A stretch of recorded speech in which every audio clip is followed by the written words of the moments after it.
solemnly swear all testimony you're about to swear in the truth, the whole truth and nothing but the truth, so help you God. All right. Please be seated, sir, and just state your name, spelling your last name, please. I am Samuel H. Friedman.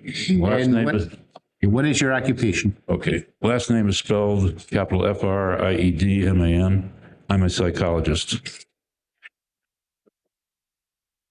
Doctor, I have in my hand what's been marked as identification, for our purposes of identification, is exhibit number 37. It purports to be a vitae. Is this what you provided to the court, sir?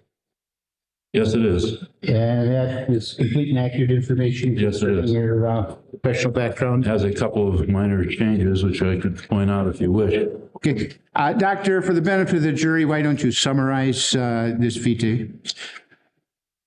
Okay, the Vita, which is a description of my professional and academic experiences, indicates that my home is in Mequon. I office at 91st and Hampton in a building that houses the Wisconsin School of Professional Psychology, of which I am president. The school trains graduate clinical psychologists at a doctoral level. They post their master's degree, and they are trained to become clinical psychologists like myself. I also have a clinical practice in the same building, which I do now in approximately 20 to 30% of my time. I've been in practice for quite a while, since at least 1950, but I'll get to that in a moment.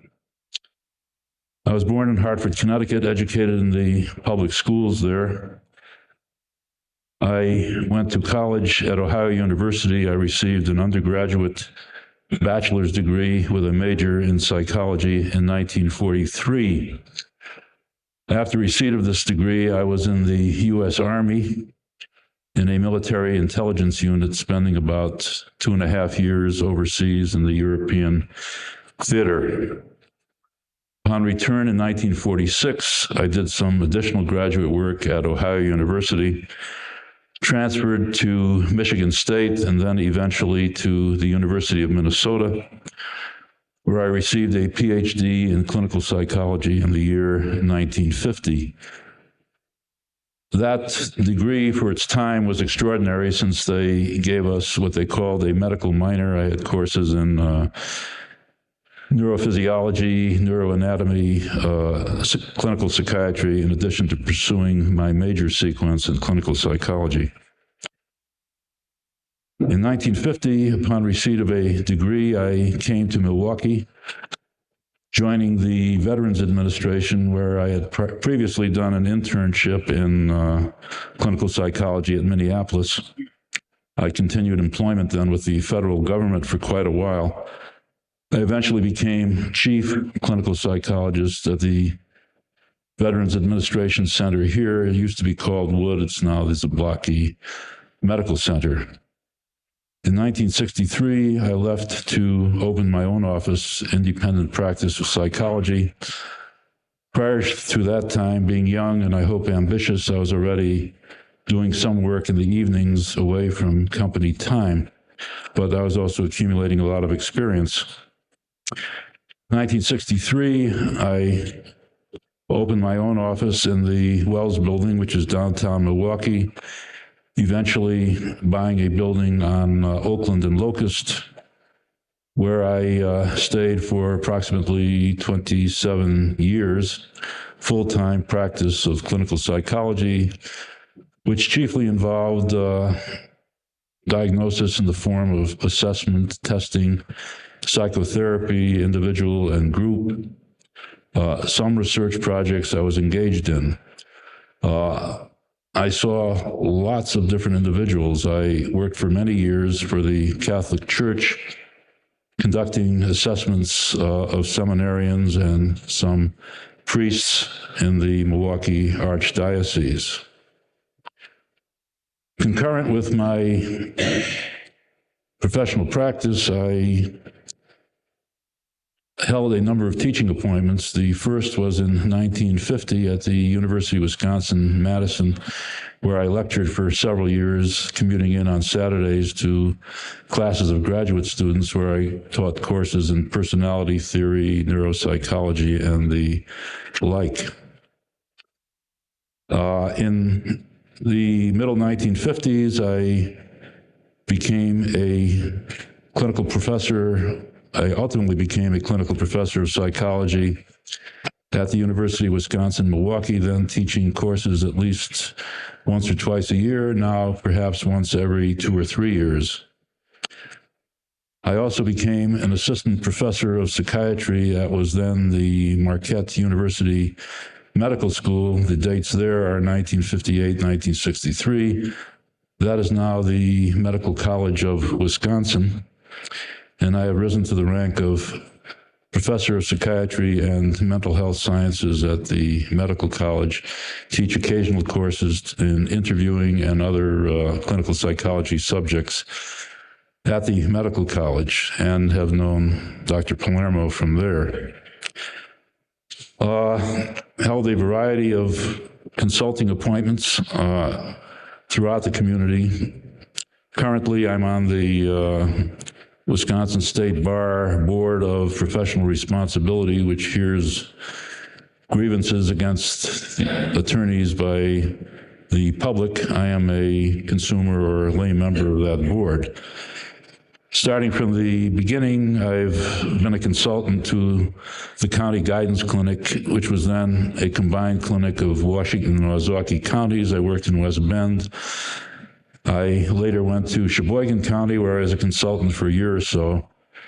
For 1 year, during the Kennedy administration, I was a consultant to the U.S. Peace Corps, helping in the selection and training of Peace Corps applicants at the University of Wisconsin-Milwaukee. I was a staff psychologist at St. Michael Hospital from 1959 to 1975. In 1964, I became a consultant to the then called Curative Workshop of Milwaukee. It's now the Curative Rehabilitation Center, which is out on the county grounds.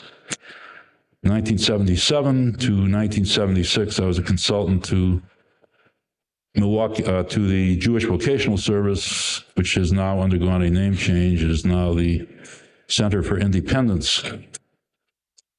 I continue as a consultant to the VA Center, where I started work as a psychologist. I mostly do compensation and pension exams, which include a large number of Vietnam veterans, which might be an issue that we'll talk about later. I've also consulted with Lutheran Social Services, with a residential treatment organization known as Transitional Living Services. I'm a staff affiliate at Good Samaritan Hospital. I'm a consultant at a place called the Medical Surgical Clinic, which is a large medical installation on Lincoln Avenue. And I guess I will stop there. Along the way, I have belonged to a number of professional organizations which are geographically distributed. Locally, I'm a member of the Milwaukee Area Psychological Association. I'm a member of the state, which is called the Wisconsin Psychological Association, and I've been president of that association twice. I'm a fellow of the American Psychological Association. For 3 years, I chaired a review committee on professional liability insurance, and in 1988, I joined the Committee on Professional Practice and Standards. I was one of the early licensees. Wisconsin granted licensure to psychologists in 1970, which is the year I got my license. I'm a member of the National Register of Health Service Providers, which is a means of identifying to the public, insurance companies, and others that one is competent to provide health services in psychology, and it's a valuable credential.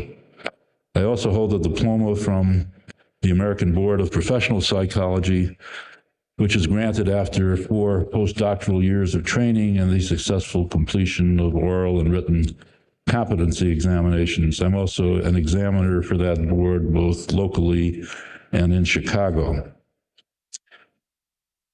Honors, I received a Distinguished Contribution Award from the Wisconsin Psychological Association in 1985.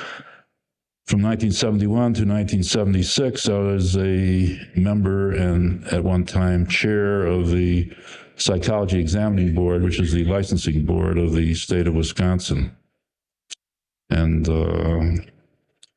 I've written a number of papers, none recently, a couple bearing on legal issues, but mostly I don't write papers. I engage in all the activities I told you about. I think I'll stop there. Okay, Doctor, on October 24th of 1991, Dr. Palermo wrote a letter to the court to which, among other things, he asked that there be a complete psychological testing of the defendant. And to carry that out, he asked that you be designated as the psychologist to do that. Are you aware of that, sir? Yes, indeed. I have a copy of your court order. And subsequent to that, the court, in fact, authorized that examination. Is that correct? Yes, indeed, sir. And as a result of that, you examined Mr. Dahmer? Yes, I did. And you, as a result of that examination, made certain findings and certain conclusions. Is that correct? Yes, sir. And then filed a report with the court dated the 10th of January, 1992. Is that correct? That's correct. I have in my hand exhibit number 38. Is that the report that you filed with the courts? It has an extra page too, but it's correct. Okay. Okay. Too many pages in there, huh? Too many page twos. Okay. Doctor, would you indicate to the jury what you did in the way of an examination, the results of your examination in terms of your findings and conclusions, and you may refer to your report in doing so. It would be at this time that I would. I'm sorry, Mr. No Boyle. problem. Any qualifications for dear? I have no questions of that. Mr. McCann or Ms. White? Your Honor, the state has no questions of the doctrine for. Go ahead, Doctor. Yeah, I thought I would try to help the jury by explaining what a clinical psychologist does and making it clear that that's what I did with Jeffrey Dahmer. Let me say this, Doctor. Yeah. You've indicated that somewhere along the line you're going to want to use an overhead, and you've Yes. got the machine set up there. And whenever you need the screen, if you just indicate so, we'll have the deputies bring the screen up. That's fine. Thank you much. Good. Not yet. Dr. Palermo and I have worked together before. I esteem him highly, and I'm sure he created a good impression on you too. We're going to work collaboratively, and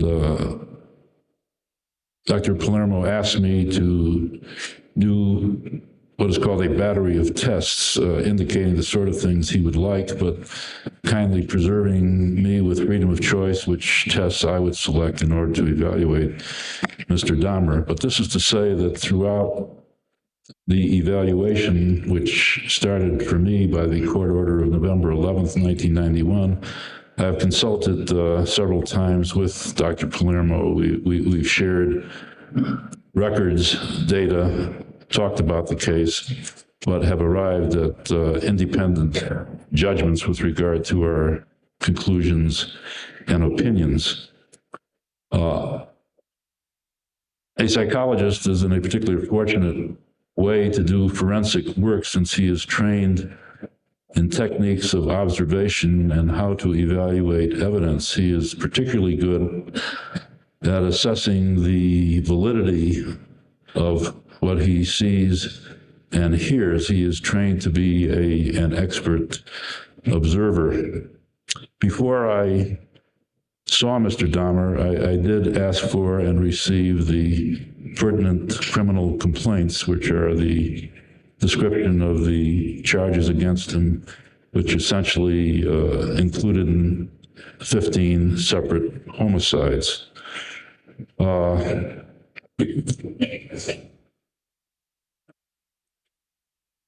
Having reviewed the complaint, I originally saw Mr. Dahmer here at the Milwaukee County Jail in this building on November 16, 1991. I interviewed Mr. Dahmer, And the interview has a couple of distinct purposes.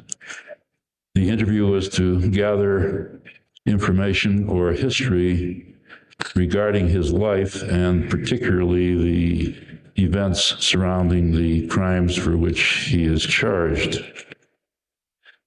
During the taking of that history, as a psychologist and I hope an expert observer, I was able to listen to him, view him, attempt assessments of everything he did during the interview, which would include his expressive movements, his manner of relating to me, and so forth.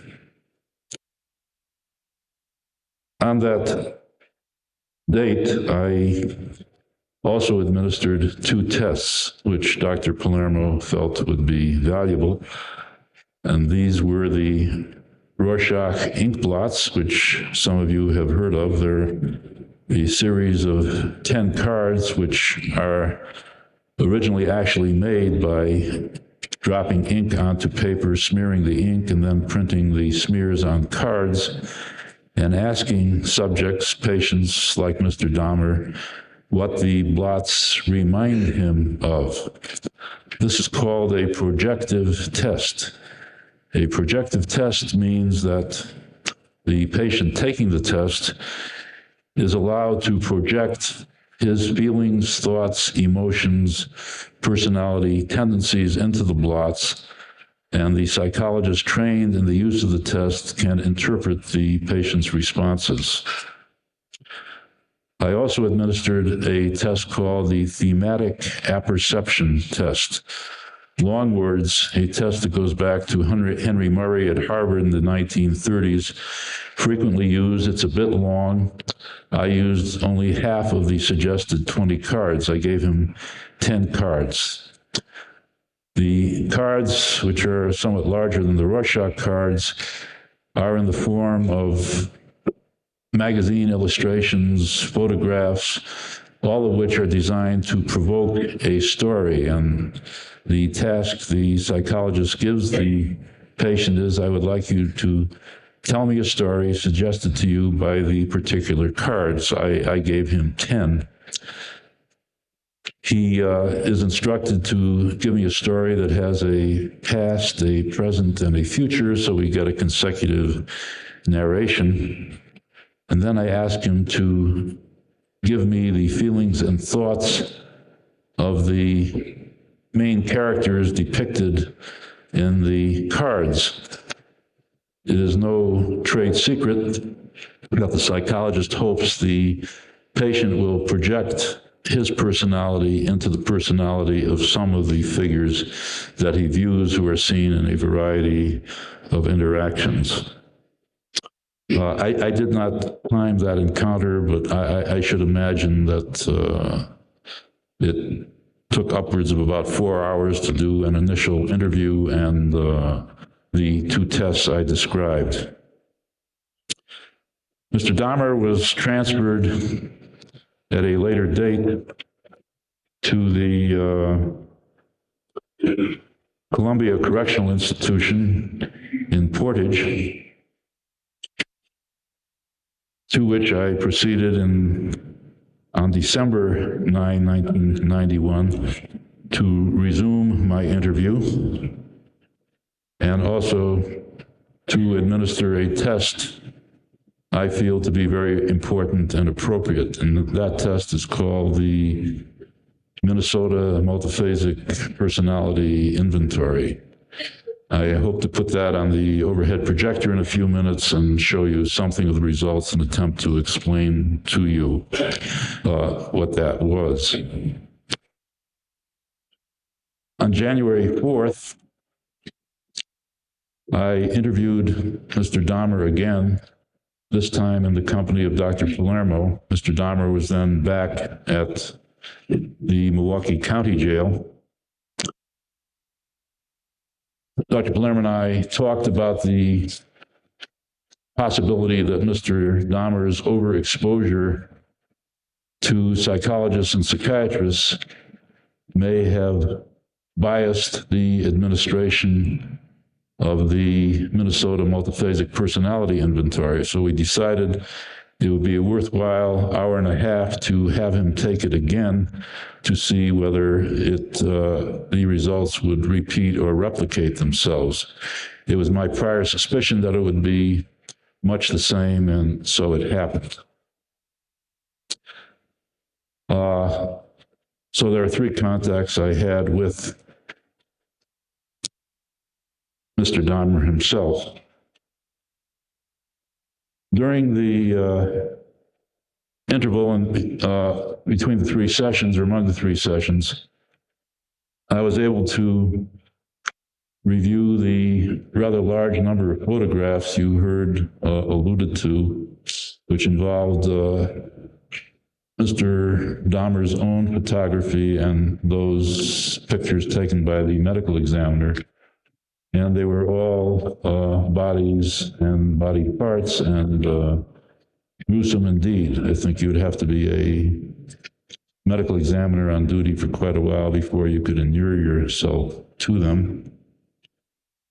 I was also able to review a number of reports of mental health professionals who had preceded me in seeing Mr. Dahmer. Some were psychologists, some were psychiatrists. I was particularly interested in the data made available by psychologists. When he was placed on probation, he was evaluated by a psychologist at the Department of Corrections, who also administered a Minnesota multiphasic, which I now have. I have a copy of the test profile. I also have a copy of the report of the psychologist Charles Lodell, to whom you heard alluded. Dr. Lodell sees a large number of sex offenders in the community.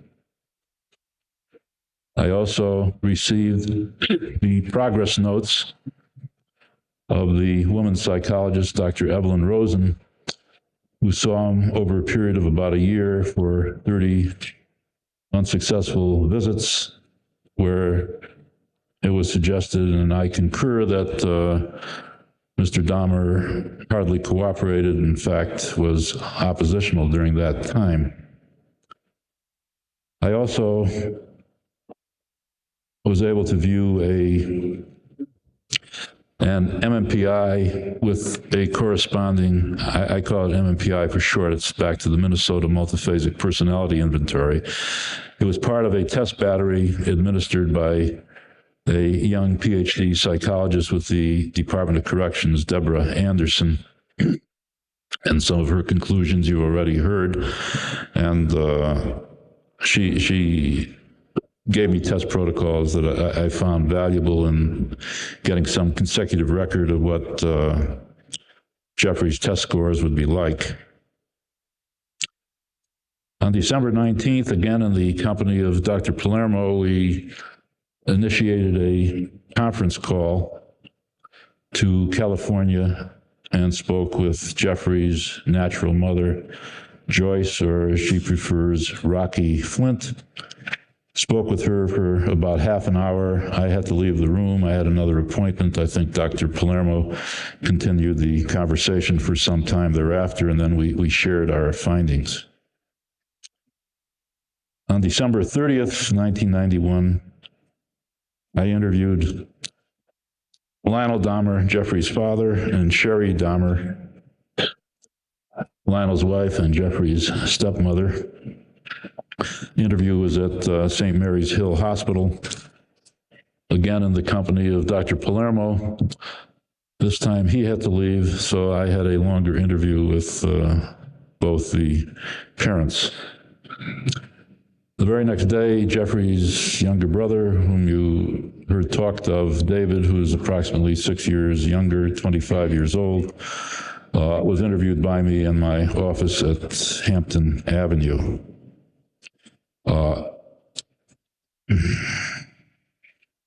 I believe this would be a nearly complete list of all the records. I have other records, some given me by Lionel Dahmer, who felt it would be important to my analysis of Jeffrey's life history, and many of these records centered around divorce litigation when he and the first Mrs. Dahmer were undergoing a divorce. They were seen at an Akron, Ohio psychological clinic where a psychologist interviewed them extensively, gave some tests, and reported the findings. This was helpful to me in providing some notion of the atmosphere in which Jeffrey grew up and which he left at the age of 18. Lest I forget it, I will give you a kind of conclusion from that I derived from Lionel Dahmer and from Joyce Dahmer regarding Jeffrey's childhood. It's oversimplified, but it was very helpful to me to learn by the phone conversations and the reports given me by Lionel Dahmer that there was a cross finger pointing that in the conversation with Joyce via long distance phone, I'm sure Dr. Palermo would agree, it was clear that she felt that Jeffrey's problems, if they came from anywhere at home, came from Lionel, whom she described as a distant, frequently absent from home parent who didn't appear to be too happy with his son's achievement level.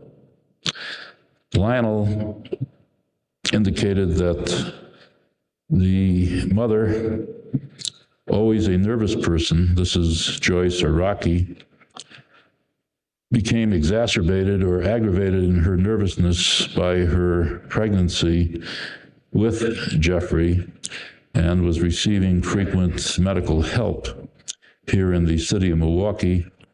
And he describes a deteriorating adjustment which eventually led to their divorce, but also, he thinks, having a profound effect on Jeffrey's development.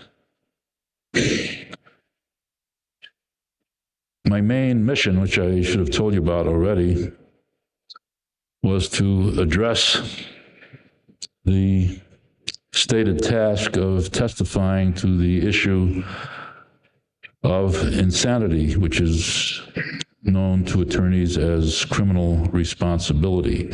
And this means what the mental state of the defendant was like at the time the crimes were committed.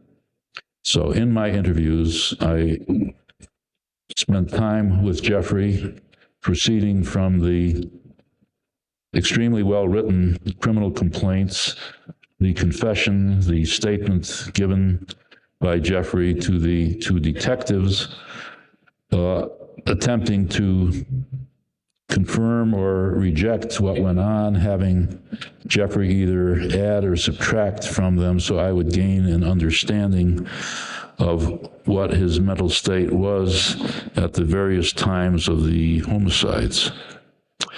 But to get a superior understanding of that, I also did a life history, not absolutely complete, but within the specified times I indicated. I learned about his birth, a bit from both parents, his infancy, his early childhood, his health history, some notions of emerging behavior traits, his school history, information concerning his friends and playmates, his hobbies, his habits, then beginning to become more intensive about the time of high school, in which there was evidence of overt sexual behaviors, most of which have been described to you, his encounter with the jogger, his thoughts at the time. My listening to Jeffrey confirms what you've already heard. His relationship with the boy next door, initial E, episodes of mutual masturbation and sex play, 3 or 4 times, I believe, was Jeffrey's description. a distinct notion that Jeffrey was becoming both a loner and considered to be strange or queer in the old-fashioned sense to his classmates, that he was the subject of taunting and ridicule, was at one time beaten up. He entertained some fantasies of retaliation, hostility, and anger. As you'd already heard, he said, "I'd like to kill those people who did that to me." But there was a considerable amount of alienation.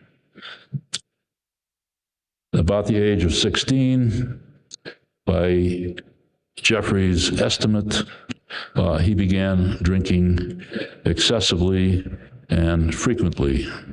There were some intermittent periods of sobriety, but hardly at all. And the other family members confirmed that this took place from 16 on, although David, the younger brother, thinks he began drinking seriously 2-3 years prior to that. Upon graduation at 18, he was floundering and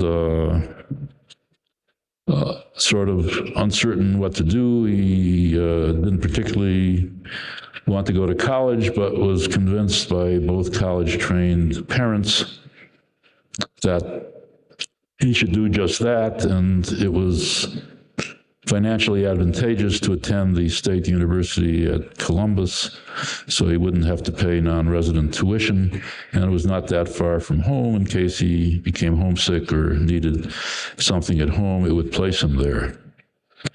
I spent a fair amount of time with Jeffrey, having him describe this period, and it would appear it is like a blur, but a kind of drunk Satan blur, because he never stopped drinking, which meant hardly any classes, no studying, no reading, no campus life, no friends, staying in the dormitory room and obviously failing. And the most that could be done, I guess, would be to have put him on serious probation, but instead, upon his return home, they decide that college is not for him, and upon advice, which is frequent advice in my experience with a kid of 18 to 21 often, who is floundering and not doing well, the Army will make a man out of you. And so he did indeed enlist in the Army for the period of time we described.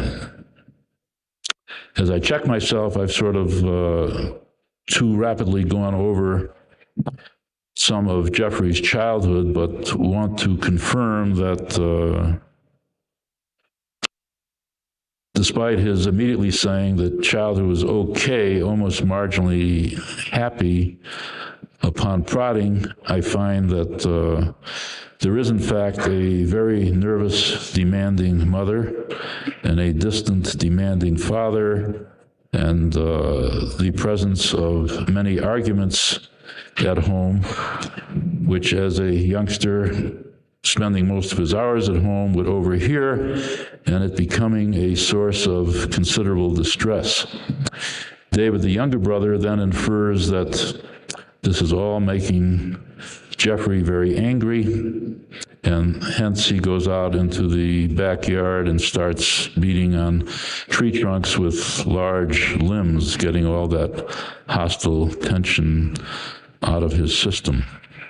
But there is a picture of a lonely, alienated small boy who is having great difficulty relating to anyone.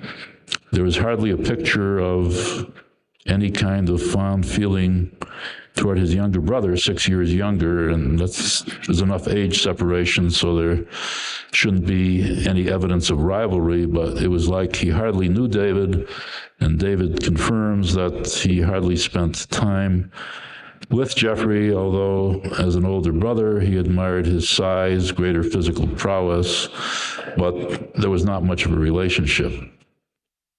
These are the beginnings of what appears to be a uniform inability to relate to anyone, and I think has a lot to do, and I'm sure I will be asked about it, with the nature of the homicides the fact that he developed homosexual identification and fixation, and there is some speculation as to what the homicides mean. Certainly, Jeffrey knew by the time of puberty, which would be age 12, 13, that he was homosexual. He was a bright young man. He still is a bright young man. I can say that at my advanced age. He's young. He probably knew that he was homosexual before that, which is consistent with most children or adolescents being able to tell me, as well as other psychologists and psychiatrists, what their identification is. And Jeffrey knew that his was clearly homosexual. The episodic 3-4 episodes with the neighbor boy, although literally homosexual, are not unusual for 13, 14-year-old boys who grow up not to be homosexual. It's exploratory sex play and probably doesn't mean much more than that, and is even considered by some authors to be helpful in evolving sexual identification.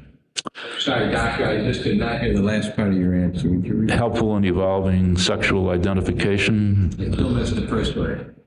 Helpful. Helpful. Does that get the whole sentence? And Yeah, helpful in in evolving a sexual identification.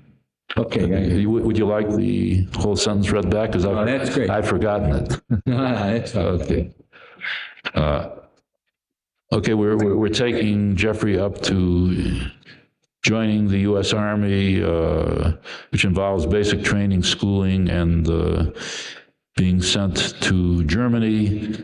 And I don't want to belabor the same amount of material, but he did indicate to me that he was a so-so soldier, but also preoccupied with excessive drinking throughout his period. Throughout this period, he did indicate the availability of other men for sexual pleasure, but his feeling that it wouldn't work out in the close barrack quarters with military discipline, and told me he refrained from any homosexual contact. He did indicate, however, that Germany was the first source of written and photographic pornographic material in which he indulged, but his sexual outlet was masturbation, and at approximately 1 or 2 times a day, it is safe to say that he had a high sex drive from adolescence onward. That is probably a pretty good measure because there were no other outlets at that time. As you heard, upon return to the United States after his Army service, his enlistment was limited at the end by the knowledge that he was drinking. They let him go early. I'm not sure of the exact circumstances, although he told me he did get an honorable discharge. And he did return to the States, becoming the kind of beachcomber in Miami that he spoke of. He didn't live entirely in the beaches in Collins Avenue, but got cheap rooms along there. And spent some time on the beach, but also continued to drink very excessively, running out of money. And as many young lads do, where do you go when you're in trouble? You go back home. At home, he lived for a while, had a fortunately positive relationship with Sherry, the stepmother, with whom he is still friendly.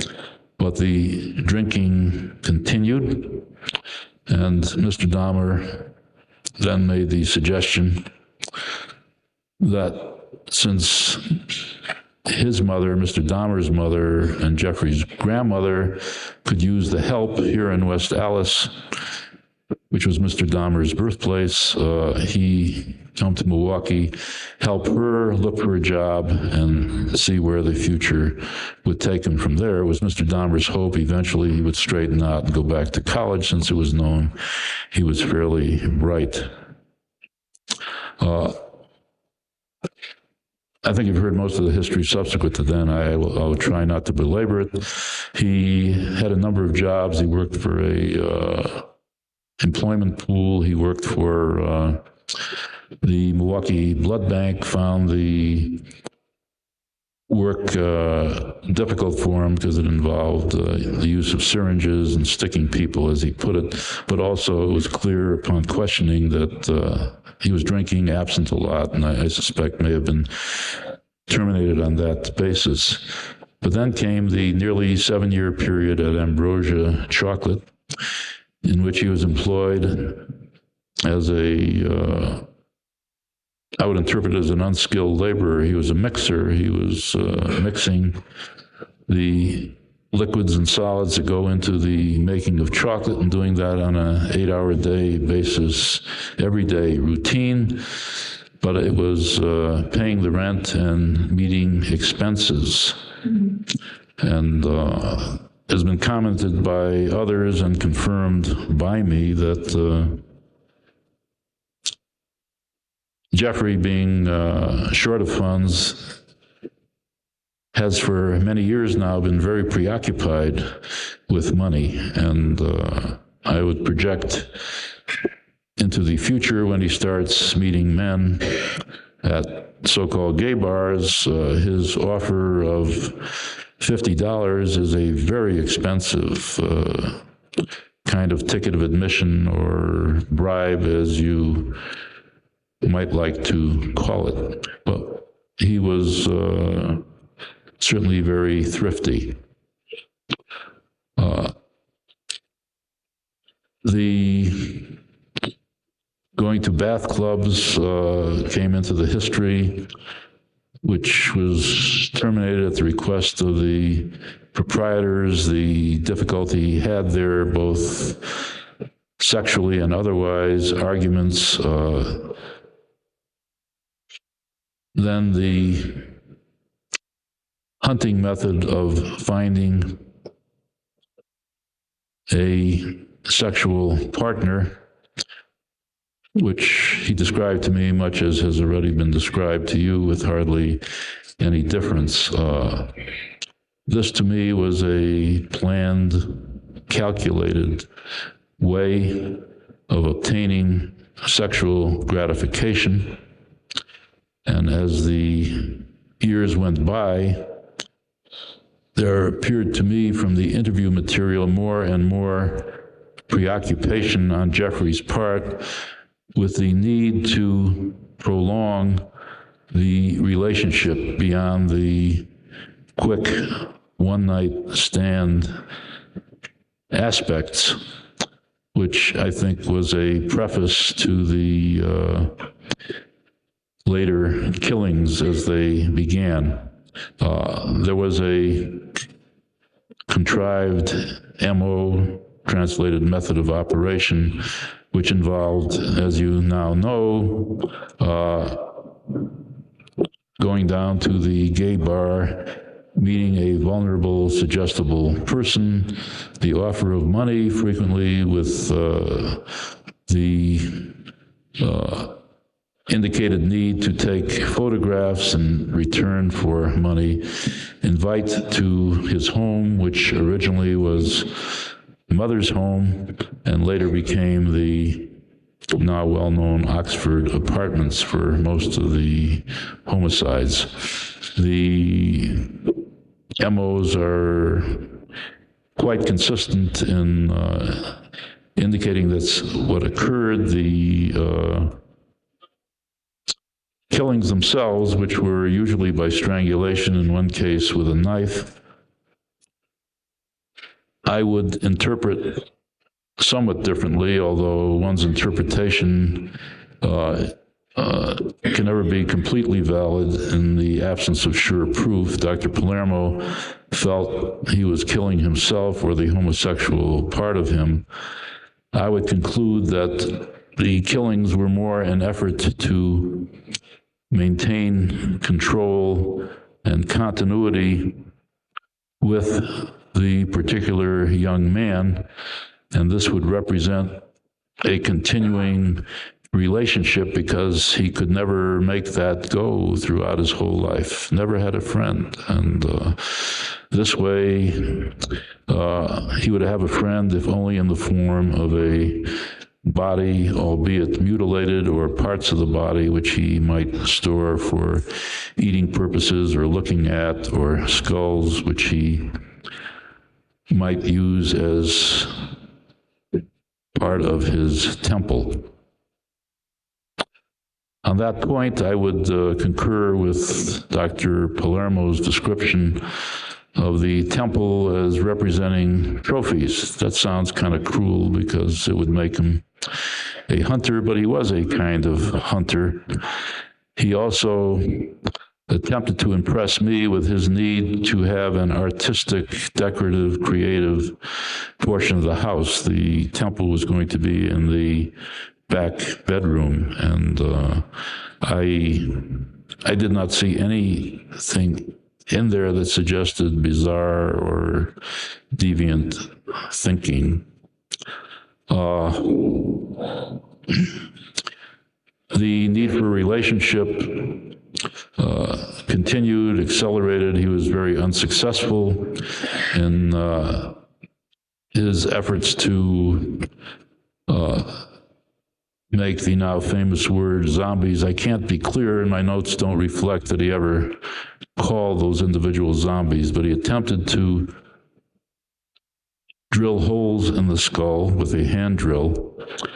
And later, he impressed me that he went to a hardware store and bought a what I pictured as a gravy baster, which usually is a rubber top and a cylindrical metal tube, and used this to inject muriatic acid in the hope, forlorn hope as it turned out, that this would provide a continuity and they would be neither very alive nor very dead, but he could have them for a prolonged period of time. But if he couldn't have them that way, he had them in part, as you have heard from other witnesses, that he kept them, he ate some of them, he stored them, and so forth. A way of explaining a lot of the psychological interview is also to describe what he was like at the 3 occasions I saw him. And the psychiatric interview is often called a mental status interview. And I will run through that for you. Don't let the words scare you. The first thing one notes is what is on the patient's mind. That's called mental content. And what was on his mind was the sort of things I had him narrate to me, his life history, the history of the crimes. There was nothing unusual, as you've heard previously stated. There were no hallucinations, no delusions, no bizarre content at all. I also heard Dr. Becker indicate that the description of the temple was kind of psychotic-like, and she's certainly entitled to her impression. I interpreted it as pretty realistic for almost a practical purpose, if you can think of that as a practical purpose. I would like the doctor's last words read back. I did not catch it. When asked it to be read back.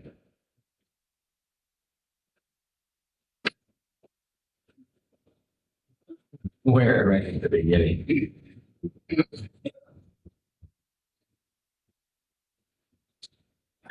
Mental status. It's called insight. The knowledge he has as to his own motivation, which in this case would include the motivation for his crimes, best described as 0. Immediate. There's a part where he said biblical, right? People. Oh, biblical.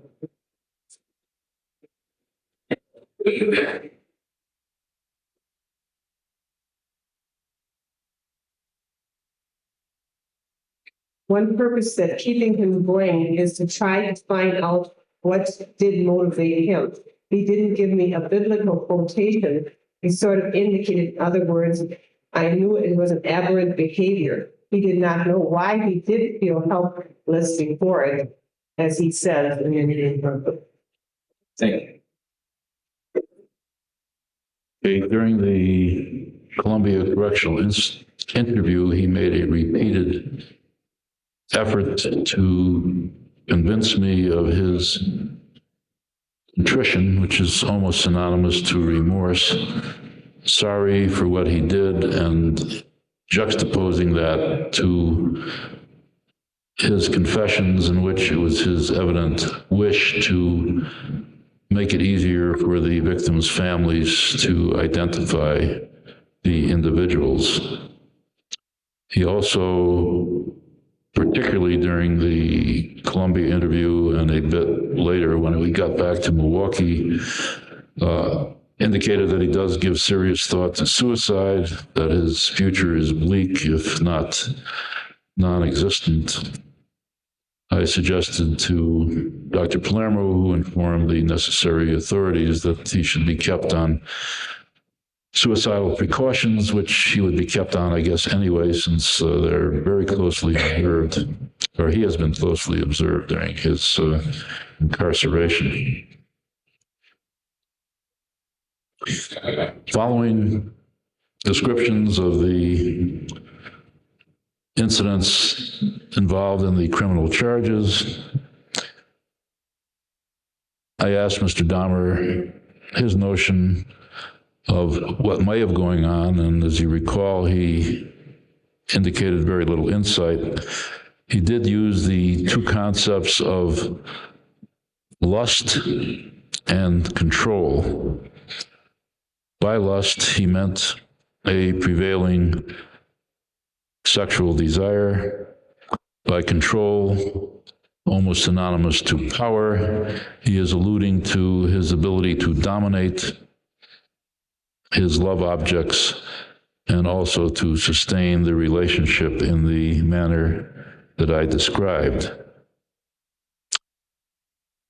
He indicates that since early adolescence, the feelings of lust have risen to dramatic and very poorly controlled proportions, but only in the past few years to homicides, with the exception of the 1978 episode, which was singular for several years. He is aware that he is socially withdrawn and seclusive, and recognizes that for these reasons, relationships become difficult anyway. He does reiterate a need to maintain control, which I underlined in my report, over his victims so that he can get maximum satisfaction from them. In terms of the timing of the deaths, which appeared to accelerate during 1991, the uncontrolled lust was emerging more and more often.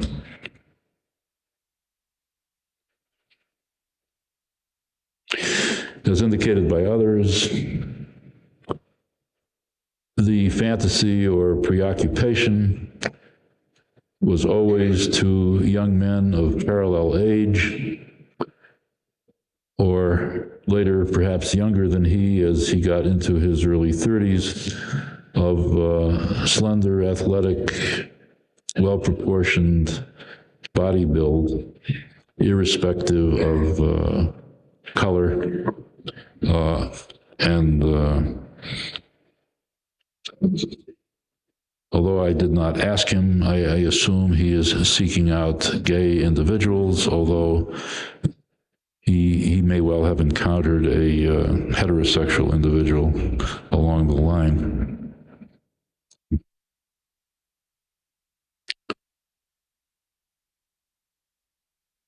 In trying to consider the rather obvious notions of an individual who was identified since at least 1986 as someone whose problems reached proportions dangerous to others and to society, one wonders why help was not secured. In the Milwaukee area, there appears to be a generalization. If you sincerely want help, you can do that independent of economic means. From reading Dr. Rosen's protocols and the reports of the probation officers, it was clear that Mr. Dahmer rejected help. We now get to the test protocols, which I'd like to show you, and that would help round out. You remember I told you that a psychologist considers test results as well as clinical findings in the form of his impressions and history. So if we could get the overhead working. You have a type. You have a type. You have a type on your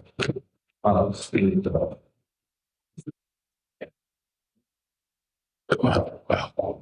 After 5 o'clock.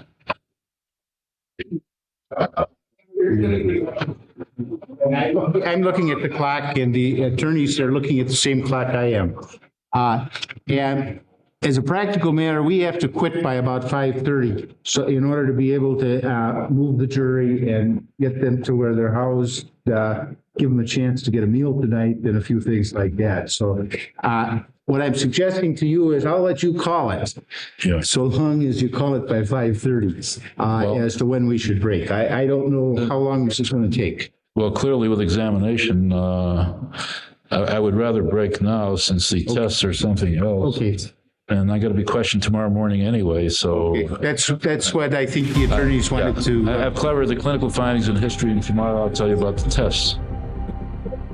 Okay, 8:30 tomorrow morning. Court's in recess.